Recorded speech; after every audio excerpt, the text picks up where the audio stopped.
나를 위한 10계명, 두 번째 그 계명을 볼 텐데요. 너를 위하여 우상을 만들지 말라입니다.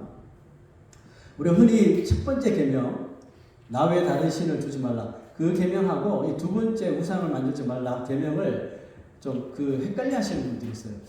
다른 신을 섬기지 않는 거랑 우상 숭배하지 않는 거 같은 거 아니에요? 이렇게 질문들 합니다. 네.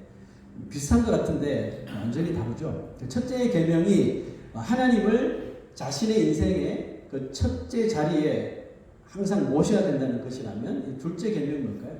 둘째 계명은 하나님을 대신할 것은 이 세상에 절대로 없으며, 만약에 무엇인가 그게 귀하고 귀하지 않은 것을 다 떠나서 무엇인가 하나님을 내 삶 속에서 대신하는 것이 발견된다면 그것이 무엇이든지 간에 없어야 한다는 뜻입니다. 자, 성경을 읽는 사람이라면 누구나 알고 동감하는 것이 있는데 그게 뭘까요?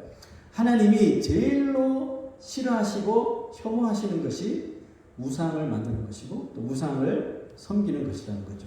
아무리 하나님을 사랑하고 충성하는 나라가 있고 또 사람이라 할지라도 만약에 그 나라나 그 사람이 우상을 만들고 하나님 외에 어떤 것을 숭배하게 되면 하나님은 어제까지 그렇게 사랑하셨는데 그 우상을 만들고 섬기는 것 때문에 가차없이 그것을 무너뜨리는 것을 우리가 성경을 통해서 분명하게 볼 수가 있죠. 하여튼 우상 숭배에 대해서는 예외라는 것을 하나님은 절대로 두신 적이 없습니다. 그냥 가차없는 거죠. 그리고 우상 숭배에 대한 이 하나님의 불같은 진노는 우리가 읽는 성경에서 뿐만 아니라 지금 이 시대에도 계속적으로 이어지고 있다는 사실입니다. 여러분들 우리 가만히 한번 생각해 보면 사람들이 만든 우상들 뭡니까? 결국 우리 뭘로 만들어요? 돌로 만들고 아니면 바위, 나무 아니면 금 같은 걸로 우상을 만들잖아요. 이렇게 아주 신비스럽게 생긴 아니면 평범치 않은 이런 것들을 보면 여기에 뭐가 있는 것 같고 신령한 것 같고 그렇게 합니다. 그죠? 그런데 여러분 결국은 물질이거든요. 생명이 없는 그런 물질이 뿐인데 하나님은 왜 그런 것들에 민감하실까요? 당연히 하나님은 생명도 없는 그 물질들을 라이벌로 여기신다든지 아니면 그 따위 것들을 인간들처럼 신으로 생각조차 하나님은 하지 않으셔요. 자, 그럼에도 불구하고 하나님이 우리 인간이 우상을 만드는 것을, 우상을 섬기는 것을 정말 너무나도 지극히도 싫어하시는 이유가 있는데요. 그 이유는 우상 숭배가 우리 인간에게 미치는 악한 영향 때문에 그렇습니다. 여러분, 우상은 왜 그리고 누가 우상을 만들게 될까요? 여러분 혹시 우상 만들어 본 적 있어요? 우상의 시작은 어떻게 되냐면 인간의 그릇된 상상을 통해 만들어진다고 했습니다. 그릇된 상상이란 뭐냐면 보이지 않는 신보다는 내 눈에 정확하게 드러나 보이는 신이 더 나을 것이라는 생각, 아주 어리석은 생각이죠. 여러분 이 세상에서 가장 우상이 많은 나라가 있다면 어디 나라일까요? 어딜까요? 우상이 가장 많은 나라. 여러분 생각해. 아프리카? 남미? 네. 일본이라는 나라입니다. 일본에 지금 그 선교사님들이 통계를 낸 기록을 보고 제가 깜짝 놀랐는데 지금 일본에 실제로 사람들이 섬기는 신이 우상이 몇 개나 정도 될 것 같다고 생각하세요? 800만 개. 그새 또 올랐어요. 800만 개. 8 밀리언 우상들이 있대 일본에. 기가 막히지 않습니까? 근데 이게 끝이 아닌 것이 계속해서 새로운 이 우상들이 만들어지는 거죠. 곳곳에서. 그러니까 통계할 수 없는 거예요. 일본이 기독교가 전파되기 정말 어려운 나라 가운데 하나의 이유가 뭐냐면 바로 그 우상들을 너무나도 쉽게 접하고 만들어내는 그 일본의 문화 때문에 그렇습니다. 여러분 일본의 문화를 보면 거기에 귀신, 우상 없는 데가 없습니다. 아이들이 보는 만화에까지도 다 들어가 있습니다. 그 교묘하게 또 문화처럼 가장해서 다 이렇게 우상 숭배를 하게 만든다는 뜻이죠. 사실 현재 일본 안에 기독교의 숫자는 캐톨릭 신자 다 포함해서 800만 명 정도 100만 명 정도 되는데 그 중에서 우리랑 같은 개신교 숫자를 따지면 한 60만 명 정도밖에 안 된대요. 일본 인구가 1억이 넘잖아요. 그 중에 60만 명이니까 몇 프로 정도 되는 거예요? 1%도 안 돼요. 0.47%? 일본의 기독교 역사가 짧지가 않거든요. 100년이 훨씬 넘어요. 그럼에도 불구하고 이 일본이 그렇게 많은 선교사가 들어가고 복음을 전하고 하는데도 이 나라가 복음화가 되지 않는 거예요. 복음화가 되지 않는 근본적인 이유가 바로 그거죠. 일본인들 정신에 이 우상이라는 것이 아주 깊게 뿌리 내려져 있기 때문에 그렇습니다. 그런 영향으로 일본에서는 뭐 800만 우상들을 부르는 이름이 같아요. 하나로 통일했어요. 가미라고 하는 이 단어를 사용하는데요. 이 가미란 뜻은 신비스럽고 아주 신성해 보이는 그런 물체를 부를 때 가미라고 이렇게 표현합니다. 만약에 제가 일본 사람이에요. 이런 걸 처음 본 거예요. 너무 이렇게 신성해 보여. 그날부터 얘는 가미인 거예요. 나한테 얘는 가미가 되는 거예요. 그런 식으로 우상이 만들어지는 거죠. 안타깝게도 일본 언어에는 하나님은 우리가 한국 사람이 하나님 부를 때 사용하는 고유명사죠. 그러니까 일본 언어에는 하나님을 부르는 단어조차가 없어요. 그래서 굳이 하나님을 불러야 한다면 그 하나님도 다른 우상의 이름처럼 가미라고 부르는 거예요. 제가 진짜 그런가 해서 구글 트랜슬레이션을 한번 쳐봤어요. 한국말로 하나님 치니까 일본말로 카미 이렇게 딱 나오는 거죠. 하나님이라는 단어 자체가 없어요. 쓸 수가 없어요. 기독교 신자들은 뭐 이야기했겠죠. 한국처럼 하나님이라는 고유명사를 쓸 수 있도록 허가가 안 되는 거죠. 아니 뭐 똑같은 단어 신인데 가미로 하면 되지 또 다른 이름을 만드냐. 그나마 좀 깨어있는 몇 신학자들이 우리 절대로 우상을 부르는 이름을 하나님 이름에 부를 수 없다. 그래서 창조주라는 그 한자를 일본어로 이렇게 번역해서 부르는 이름이 있다고 합니다. 그럼에도 불구하고 일본 나라 전체에서는 기독교인들이 부르는 하나님을 그냥 가미로 부르는 거죠. 그리고 우상이라는 것이 결국 인간의 이런 상상에서 나오는 거죠. 인간의 상상력에서 나오는 것임을 일본의 이런 800만 개의 그 우상을 통해 증명이 되는 거죠. 상상을 통해서 내가 원하는 신 이거야 가미. 오늘은 이건 같아. 이게 가미. 그죠? 그래 상상력은 여러분 사실 하나님이 우리 인간에게 주신 아주 귀한 선물이거든요. 이 상상력을 동원해서 우리가 음악도 만들고 베토벤, 모차르트 다 그렇게 상상력을 동원해서 만든 거 아니에요? 그 하나님께서 주신 귀한 선물이에요. 그런데 그 귀한 선물이 변질된 상상력은 하나님을 대적하는 수없이 많은 우상들을 끊임없이 만들어 낼 수 있다는 것입니다. 사람들은 하나님이 그토록 혐오하시고 진노하시는 우상을 왜 그렇게 만들어 섬기는 것인지 오늘 말씀을 통해서 우리 한번 알아보려고 합니다. 성경에서 우상을 만드는 구체적인 사례가 나오는 곳이 있는데 바로 출애굽기에 아론이 이스라엘 백성들의 그 역정이 못 이겨서 금송아지를 만들죠. 그 장면이 나오는데 그 우상을 만들게 된 배경이 있습니다. 자, 읽어봅시다. 시작. 백성이 모세가 산에서 내려오니 더딤을 보고 모여 백성이 아론에게 이르러 말하되 일어나라 우리를 위하여 우리를 인도할 신을 만들라. 네, 적당한 그림을 찾아보니까 이런 그림이 있는 것 같아요. 금송아지 만들었어요. 이들이 우상을 만들게 된 배경이 뭐라고 그랬죠?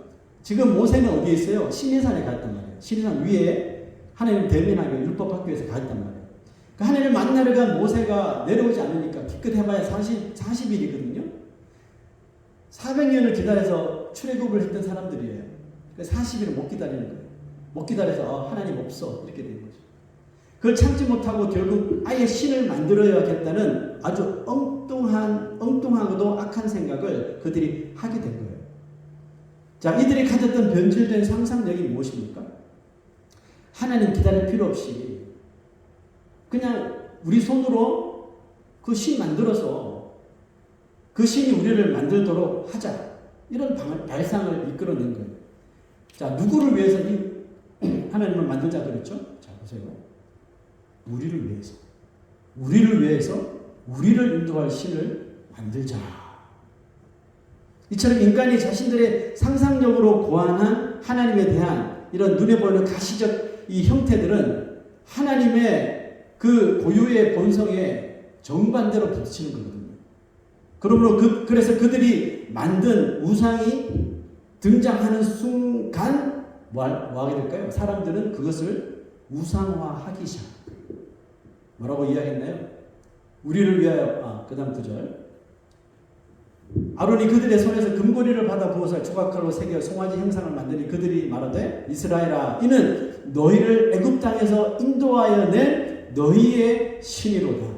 이 금송아지를 거짓말처럼 우상화하기 시작하는 거예요. 그 애굽에서 10가지 재앙을 보고 홍해를 가르시고 만나를 내리시고 그런 하나님을 경험했던 그 백성들이 하나님 잠시 모세와 대면하고 있는 사이에 이런 발상을 하는 게 인간이라는 겁니다. 하나님은 영이시라고 그렇게 말씀하셨는데도 사람들은 굳이 그 하나님, 보이지 않는 하나님을 보이게 형상화하려고 하는 거죠. 여러분 이것이 왜 문제가 될까요? 이것이 문제가 되는 이유는 보이지 않는 영이신 하나님을 인간의 상상력을 동원해서 어떤 물체를 가지고 형상을 만들게 되면 창조주 하나님을 피조물 수준으로 인간이 끌어내리는 행위가 되기 때문에 이게 큰 문제가 되는 것입니다. 우상을 만드는 사람, 인간의 여러분 속셈이 있지 않을까요? 왜 인간들이 이렇게 우상을 만들려고 할까요?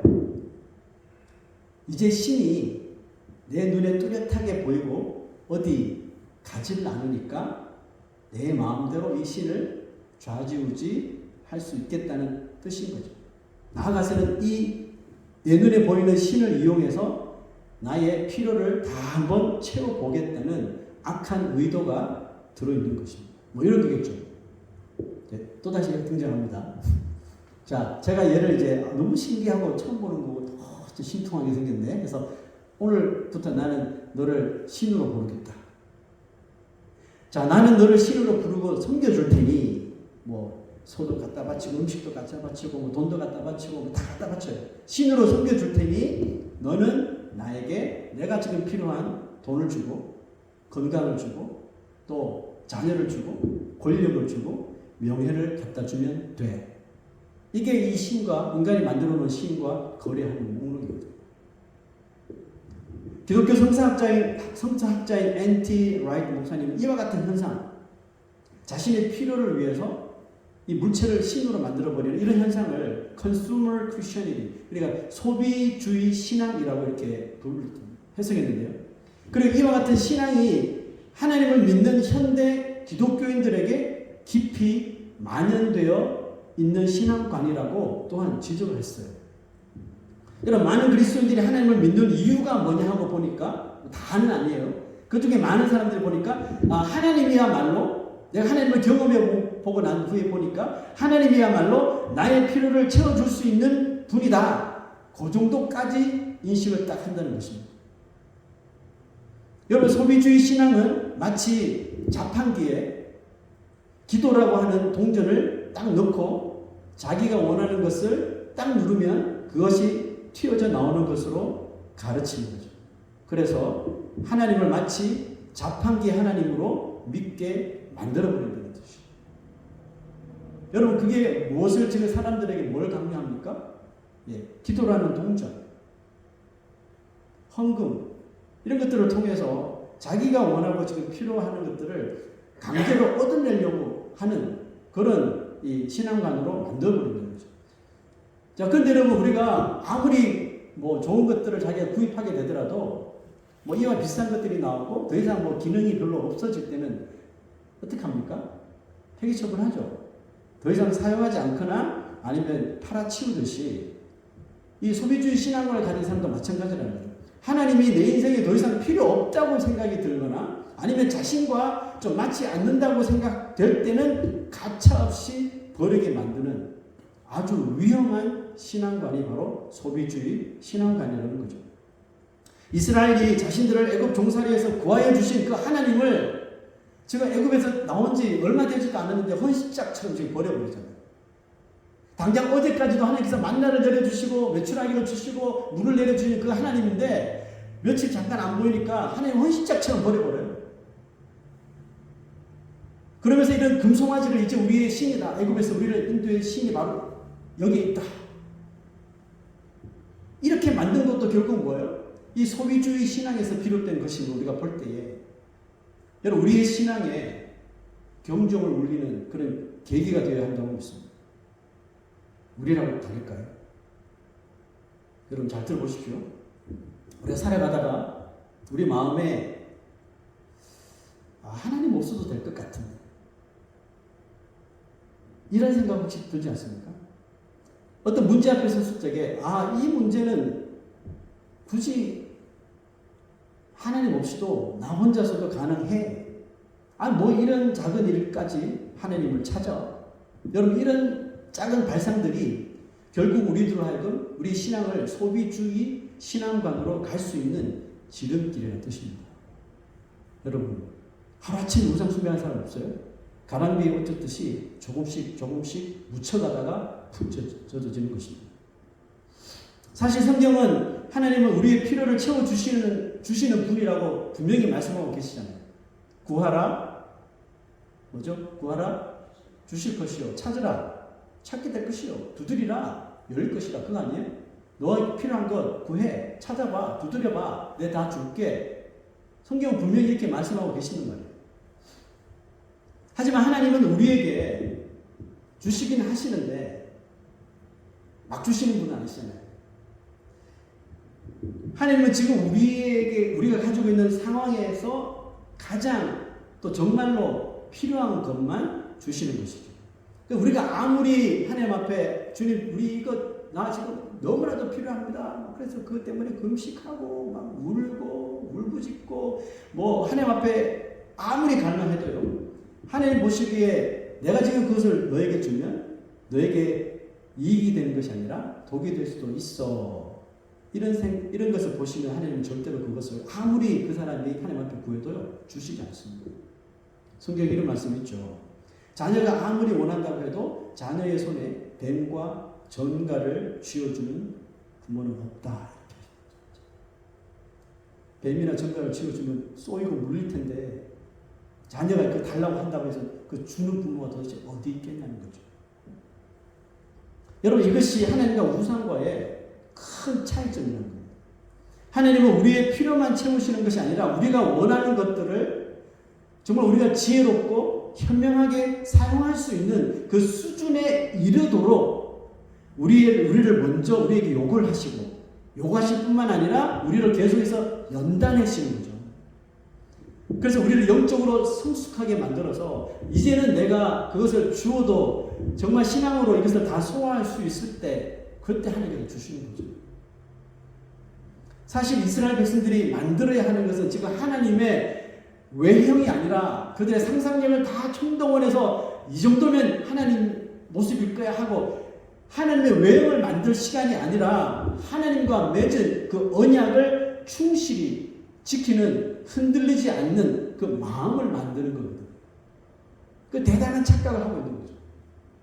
비록 눈에 보이지 않는 하나님이시지만 그들에게 약속하신 바를 분명히 지키셨던 하나님, 또 지금도 지키고 계시는 하나님, 앞으로도 계속 지키는 하나님이시기 때문에 이스라엘 백성들이 그 하나님의 약속만 믿고 애굽 땅에서 나왔다면 가나안 안에도 하나님께서 친히 불기둥, 구름기둥으로 만나와 메추라기를 먹이시면서 반석을 터뜨려서 물을 내시면서 인도하여 주실 것이라는 것을 끝까지 믿었어야 되는 거죠. 하지만 악한 마귀는 하나님의 약속을 우리로 하여금 지키지 못하게 방해하겠죠. 방해하기 위해서 뭘 하냐면 우리의 눈을 오염시키는 이 안약을 딱 넣어버리는데요. 자, 그것을 뭐라고 표현하냐면 성경은 안목의 정욕이다. 눈으로 짓는 죄. 아담과 하와에게 선악과는 무엇이었습니까? 하나님과의 약속이잖아요. 약속의 징표잖아요. 에덴 동산에 있는 모든 실과는 자유롭게 먹되 중간에 있는 선과 악을 알게 해주는 나무는 절대로 먹지도 말고 보지도 마라. 먹으면 정령 죽으리라. 약속한 거란 말이에요. 아담과 하와를 그게 두고 약속하셨단 말이에요. 약속의 증표로 세워둔 거예요. 근데 사탄은 이 아담과 하와의 마음에 뭡니까? 안목의 정욕이라는 안약을 딱 넣어주죠. 그랬더니 하와로 하여금 엉뚱한 상상을 하도록 만들어버리는데요. 창세기 3장으로 한번 갑시다. 시작. 마귀가 말한 겁니다. 너희가 그것을 먹는 날에는 너희 눈이 밝아져 하나님과 같이 되어 선악을 알 줄 하나님이 아심이니라. 여자가 그 나무를 본즉 먹음직도 하고 보암직도 하고 지혜롭게 할 만큼 탐스럽기도 한 나무인지라. 자 보십시오. 마귀가 먼저 하와를 유혹했죠. 하와의 눈에 악몽의 정령을 딱 주고 이 말을 딱 합니다. 너희 눈이 밝아져. 그것을 먹으면 너희 눈이 밝아져 하나님처럼 될 거야. 상상을 하기 시작합니다. 지금까지 한 번도 그에 대해서 상상해보지 못했는데 그 뱀의 말을 듣고 이 하와가 상상했어. 하나님처럼 내가? 자 그러면서 이 눈이 어디로 갑니까? 그 실과를 딱 보게 되죠. 여자가 그 나무를 본즉 지금까지 한 번도 느껴보지 못했던 감정이 막 표출되는데 먹음직도 하고 보암직도 하고 지혜롭게 할 만큼 탐스럽기도 한 나무인지라. 사탄의 이 뱀의 말이 더 맞는 것 같아요. 이처럼 죄는요, 너희가 하나님과 같이 되리라는 이 유혹에 우리가 반응을 하면서 싹이 트는 것이 바로 인간들이 저지른 죄라는 거예요. 반응을 안 하면 되는데 반응을 하기 시작하니까 거기서부터 싹이 트는 거죠. 물론 우리 가운데 뭐 이런 유혹에 빠진 사람이 있겠습니까? 하나님과 같이 된다는 생각, 그게 얼마나 불경한 생각입니까? 하나님과 같이 된다는 생각 자체가 죄라는 것을 우리가 알고 있지만 놀라운 일은 뭐냐 하면 우리 안에서는 난 내 입술로는 그 말도 안 되는 소리예요 고백하지만 우리 안에서는 아담과 하와의 이 변질된 상상력이 나도 모르게 일어나고 있다는 사실. 저한테도 일어나고 여러분들한테도 다 일어나는 거예요. 이 아담과 하와에 국한된 문제가 아니라 이 시대를 살아가는 우리 모든 그리스도인들에게 다 포함된 말이에요. 결국 그들이 선악과를 먹음으로 인해서 에덴 동산에서 쫓겨나죠. 그리고 많은 것을 잃어버립니다. 그런데 그들이 잃어버린 것 중에 가장 핵심적인 것이 하나 있었는데 뭐냐면 그들이 하나님의 형상을 잃어버린 거예요. 여러분 하나님께서 모든 만물 피조물 중에 하나님 형상 따라 만든 것은 인간밖에 없잖아요. 특혜를 주신 거, 특권을 주신 거잖아요. 하나님 모양으로, 하나님 형상으로, 하나님의 지정의를 다 받아가지고 창조된 것이 인간이었잖아요. 그런데 아담이 그것을 스스로 그 하나님의 형상을 잃어버리게 된 거죠. 걷어차버린 거죠. 여러분 하나님의 형상을 잃어버렸다는 그 의미가 뭐냐면 더 이상 하나님과 함께 할 수 없다는 뜻이에요. 더 이상 하나님과 교제할 수 없게 되었다는 뜻이에요. 그렇게 아담의 후손들은 폭주하는 그 기관차와 같이 열심히 하나님의 형상과 정반대되는 길을 향해서 나아갔죠. 그리고 얼마나 수많은 죄들을 이 세상에 저질렀습니까? 자, 여러분 오늘 본문 앞부분을 다시 한번 읽어볼 텐데요. 읽어봅시다. 시작. 너를 위하여 새길 우상을 만들지 말고. 자, 우상을 만들지 말아야 되는데 누구를 위한 거예요? 우리 자신을 위한. 아까 이스라엘 백성들이 금송아지 만든 것도 누구를 위하여? 우리를 위하여, 우리를 인도할 신을 만들자 그랬잖아요. 똑같은 의미잖아요. 너를 위하여. 그러니까 하나님의 형상을 잃은 인간은 철저하게 자기 자신만을 위하여 사는 존재로 변모하기 시작합니다. 하나님보다 자신을 혹은 자신에게 무언가를 줄 수 있는 나의 필요를 채워줄 수 있는 존재를 더 사랑하게 되었다는 뜻입니다. 하나님 필요 없어도 돼요. 여기서 나한테 뭐 다 채워주는데 그게 무엇이 됐든지 간에 그것을 더 선호하게 되고 그것을 더 갈구하게 되는 거죠. 이렇게 자기 애에 빠진 사람들은 자신을 가꾸고 자신을 드러내는 삶을 위하여 무엇이든지 붙잡을 수가 있게 되는 것이고 그것이 자신과 어떤 것을 우상화하게 되고 하나님은 언제부턴가 저 뒷방에 두는 거죠. 뒷방에 두었다가 1년에 한두 번 정도 정말 내가 이거는 이제 하나님이 필요한 것 같아요. 그 하나님이 생각나서 뒷방에 있는 하나님 다시 앞에 모시고 와서 주여 주시옵소서. 이렇게 하나님을 사용하려는 전형적인 케이스가 자기 애에 빠진 사람입니다.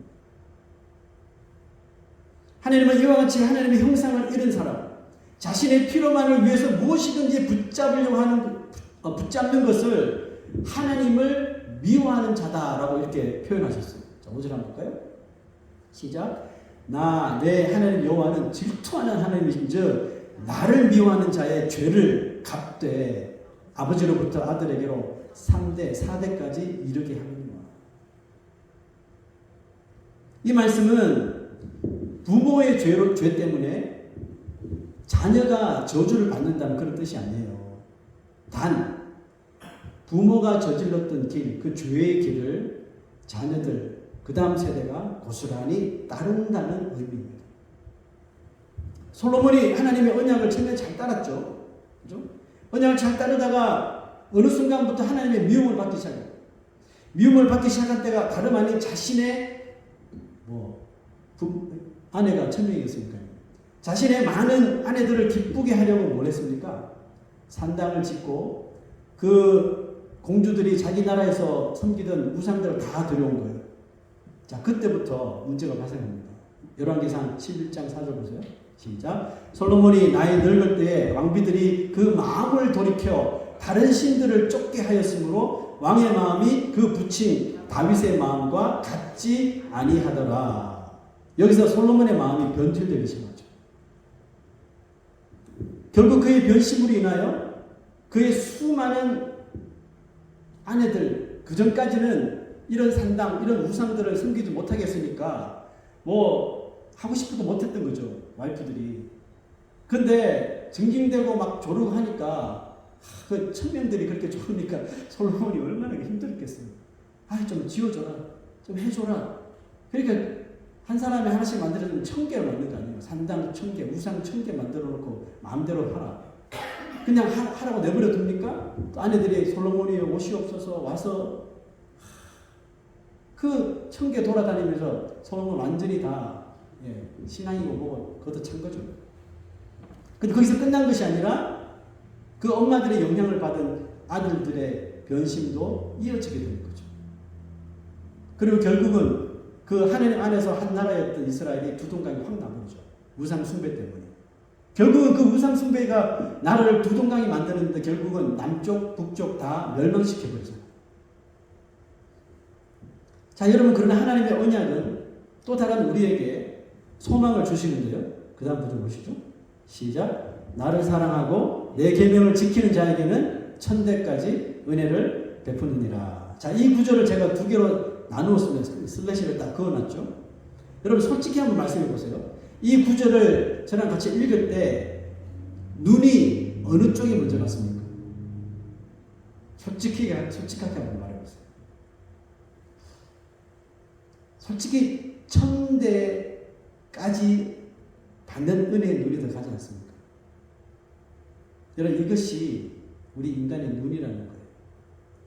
와, 하나님이 이 구절을 읽고 하나님이 우리와 우리 자손들을 부자 되게 하시나 보다. 만약에 우리가 이 구절을 읽으면서 그 생각이 들었다면 여러분 미안하지만 우리의 마음은 이미 벌써 소비주의 신앙으로 이끌려간 거예요. 하나님의 말씀을 딱 볼 때 내 눈에 들어오는 것. 그러면 우리의 시선을 집중해야 하는 것은 이 구절만 보면 천대까지 은혜도 좋은 거죠. 천대까지 은혜를 베푸는 것에 우리 이 눈이 간다면 우리의 시선을 빨리 옮겨야 돼요. 어디로요? 앞부절. 하나님을 사랑하고 하나님의 계명을 지키는 자. 여기에 우리의 시선을 바로 옮길 수 있어야 한다는 뜻입니다.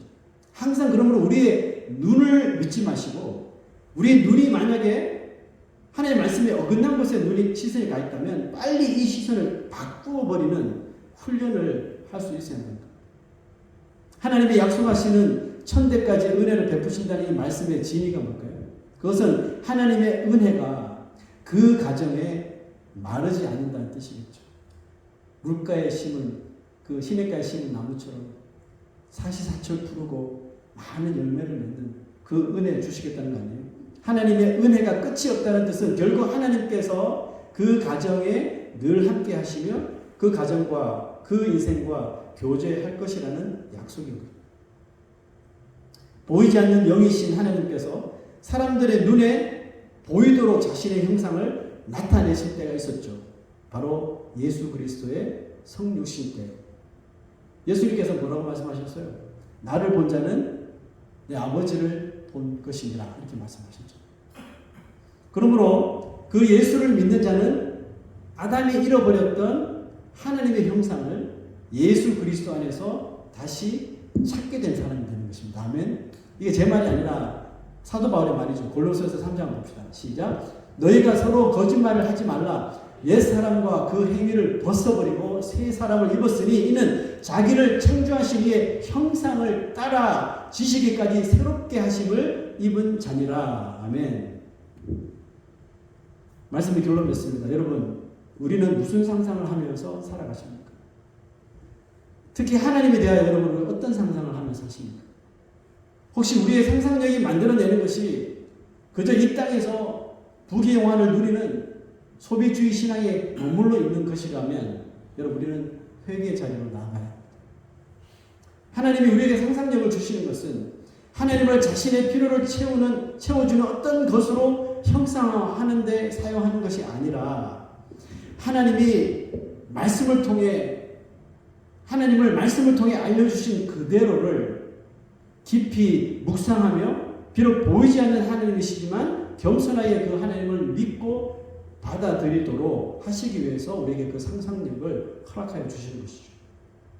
여러분, 하나님이 다윗에게 그렇게 큰 은혜를 주신 것이 바로 다윗이 자신의 그 정말 무궁무진한 상상력을 최대한 동원해서 우상 섬기는 사람처럼 하나님을 형상화한 것이 아니라 그 상상력을 동원해서 말씀에 기록된 그 하나님의 사랑과 그 하나님의 보호하심과 하나님의 구원을 묵상하는데 모든 상상력을 동원했다는 것입니다.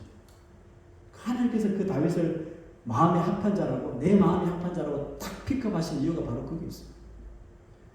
사람들은 하나님께서 복 조금만 내려주시면 그걸 막 우상화하고 거기에 집착하고 그렇게 막 살아가는데 신앙이 막 삐뚤어져 가고, 근데 다윗만큼은 그렇게 복을 줘도 한 번도 그렇게 빠지지 않다는 것.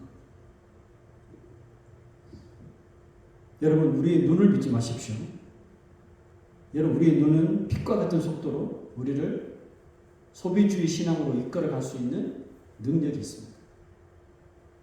그러므로 하나님을 상상하십시오.